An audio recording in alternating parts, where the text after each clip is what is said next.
जय Hind to all of you. मैं अंकित वाजपेयी एक बार फिर से आपके बीच, और यहां पर हम डिस्कस करने वाले हैं बायोलॉजी के सबसे महत्वपूर्ण प्रश्नों को।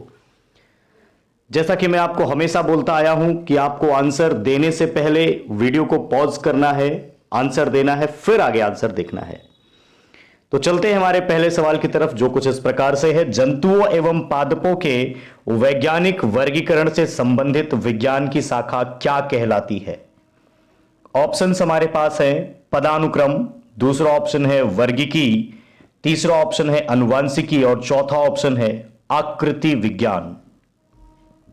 तो जो इसका सही जवाब है वो है वर्गीकी, जिसको हम टैक्सोनॉमी भी कहते हैं, और ऑप्शन में आपको ज्यादातर टैक्सोनॉमी ही मिलता है। और अगर हम बात करें वर्गीकी का पितामह किसको कहते हैं, तो वर्गीकी का पितामह हम कहते हैं कैरोलस लिनियस साहब को। वर्गीकी के अंदर होता क्या है? जीवों के नाम, उनके पहचान और उनके वर्गीकरण का अध्ययन किया जाता है। चलते हैं हमारे अगले सवाल की तरफ, जो इस प्रकार से है। अब तक की खोजी गई सबसे छोटी जीवाणु कोशिका कौन सी है? तो अब तक की खोजी गई सबसे छोटी जीवाणु कोशिका में ऑप्शंस आपके पास है शैवाल, विषाणु, माइकोप्लाज्मा या फिर कवक। तो इसका जो सही जवाब है वो है माइकोप्लाज्मा, और इसका पूरा नाम है माइकोप्लाज्मा गैलीसेप्टिकम। इसको हम पीपीएलओ भी कहते हैं। ये एक प्रकार की प्रोकैरियोटिक कोशिका होती है, एक प्रकार का प्रोकैरियोटिक जीव होता है जिसमें कोशिका भित्ति नहीं पाई जाती है। अगर हम बात करें, हमने सबसे छोटी कोशिका तो देख ली। दुनिया की सबसे छोटी कोशिका है माइकोप्लाज्मा गैलीसेप्टिकम, और दुनिया की सबसे बड़ी कोशिका की अगर मैं बात करूं तो दुनिया की सबसे बड़ी कोशिका होती है शुतुरमुर्ग का अंडा। और मानव शरीर की थोड़ी सी बात मैं कर लेता हूं। मानव शरीर में सबसे बड़ी कोशिका होती है अंडाणु, और सबसे लंबी कोशिका होती है तंत्रिका कोशिका। देखिए, इसमें बिल्कुल मुझे पता है कि आप लोग कंफ्यूज हो रहे होंगे कि सबसे बड़ी और लंबी में क्या फर्क है। तो सबसे बड़ी कोशिका को आप इस इमेज के माध्यम से समझ सकते हैं। जैसा कि मैंने यहां पे एक टॉवेल रखा हुआ है और बगल में एक धागा रखा हुआ है, तो आप इसको अंदाजा लगा सकते हैं कौन सी बड़ी है, कौन सी लंबी है। ठीक है, तो हम चलते हैं अगले सवाल की तरफ। जैसा कि देख पा रहे हैं, टॉवेल बहुत बड़ी सी है, लेकिन जो ये इसके बगल में एक धागा मैंने रखा है ये इससे लंबा है, लेकिन बड़ा बिल्कुल भी नहीं है। और सबसे छोटी कोशिका की अगर बात करूं मानव शरीर के अंदर, तो वो है शुक्राणु। चलते हैं हमारे अगले सवाल की तरफ। अगला सवाल हमारा कुछ इस प्रकार से है। कवकों के विषय में कौन सा कथन सत्य नहीं है? पहला ऑप्शन, कवकों के अध्ययन को माइकोलॉजी कहा जाता है।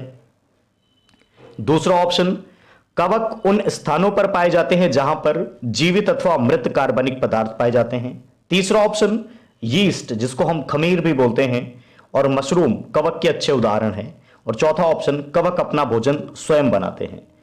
तो जो ये ऑप्शन दिया है कवक अपना भोजन स्वयं बनाते हैं, बिल्कुल गलत है, क्योंकि कवकों में पर्णहरित नहीं पाया जाता है, इसलिए इनमें प्रकाश संश्लेषण की क्रिया संभव नहीं हो पाती है, इसलिए अपना भोजन स्वयं नहीं बना पाते। पोषण के आधार पर हम कवकों को 3 भागों में बांटते हैं। पहला है सहजीवी, जिसको हम बोलते हैं सिम्बायोटिक। दूसरा होता है परजीवी, जिसको हम बोलते हैं पैरासाइटिक। और तीसरा होता है मृतोपजीवी, जिसको हम बोलते हैं सैप्रोफाइटिक। ये सड़ी गली मृत चीजों पे अपना जीवन यापन करते हैं और वहीं पे ये उगते भी हैं। कवकों की अगर हम बात करें तो कवक जो होते हैं यूकैरियोटिक जीव होते हैं। इनको यूकैरियोटिक जीवों की श्रेणी में रखते हैं, जो एक कोशिकीय भी हो सकते हैं और बहुकोशिकीय भी हो सकते हैं। और हम बात करें, क्योंकि ये यूकैरियोटिक होते हैं, इसलिए इसमें केंद्रक और केंद्रक झिल्ली भी पाई जाती है। कवकों का शरीर बना किससे होता है? तो कवकों का शरीर बना होता है कवक सूत्रों से। चलते हैं हमारे अगले सवाल की तरफ, जो इस प्रकार से है। कवकों का प्रयोग किस रूप में किया जाता है? ऑप्शन नंबर 1 है खाद्य पदार्थ के रूप में। ऑप्शन नंबर 2 अल्कोहल के निर्माण में। ऑप्शन नंबर 3 ब्रेड बनाने में। Option number 4 all of these above, उपयुक्त सभी। तो हम सभी जानते हैं खाद्य पदार्थ में भी हम ब्रेड का यूज करते हैं, ब्रेड बनाते हैं। ब्रेड बनाते हैं तो उसमें भी हम कवक का यूज करते हैं। अल्कोहल बनाते हैं तो उसमें भी कवक का यूज करते हैं। और खाद्य सामग्री जैसे सब्जी में भी हम कवक का यूज करते हैं, आपने सुना होगा मशरूम ना। तो यहां पे हम बात करें तो उपयुक्त सभी option all of these above हो जाएगा, बिल्कुल सही जवाब इसका। और यहां पे थोड़ा सा हम इसके बारे में जान लेते हैं, कवक के बारे में। एक कवक होता है एगेरिकस बिस्पोरस और मोर्सेला, इसका प्रयोग हम सब्जी बनाने में करते हैं। एक कवक होता है सैकेरोमाइसीज सेरेविसी, सैकेरोमाइसीज सेरेविसी, इसको हम यीस्ट बोलते हैं। इसका प्रयोग हम ब्रेड बनाने में करते हैं और साथ ही साथ इसी से हम एल्कोहल भी बनाते हैं। कवकों का प्रयोग हम एंजाइम और एंटीबायोटिक बनाने में भी करते हैं। चलते हैं हमारे अगले सवाल की तरफ, जो इस प्रकार से है, शैवालों के विषय में कौन सा कथन सत्य है? पहला ऑप्शन है शैवालों का अध्ययन फाइकोलॉजी कहलाता है। दूसरा ऑप्शन है शैवाल प्रायः प्रकाश संश्लेषण करके अपने भोजन का निर्माण कर लेते हैं। ऑप्शन नंबर 3 है पूरे विश्व का लगभग 75% ऑक्सीजन शैवालों के द्वारा तैयार किया जाता है। ऑप्शन नंबर 4 है ऑल ऑफ दीज अबव। तो अगर हम इस ऑप्शन श्रृंखला में देखें, इस ऑप्शन में देखें, तो सारे सवाल, सारे जवाब इसमें सही हैं, सारे ऑप्शन सही हैं। तो इसका ऑप्शन हो जाएगा ऑल ऑफ दीज अबव, उपर्युक्त सभी।